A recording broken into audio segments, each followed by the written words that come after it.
power on.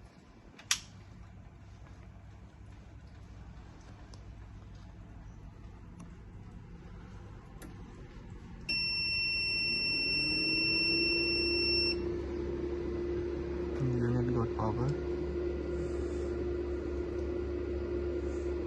220 volt input AC.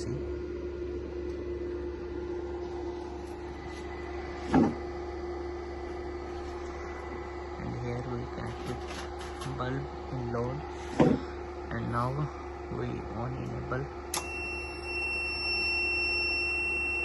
bulb blowing, getting output 220 volt AC. Load also connected, voltage stable.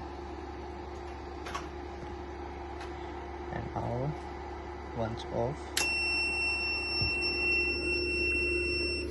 and here output 0 volt, and again on.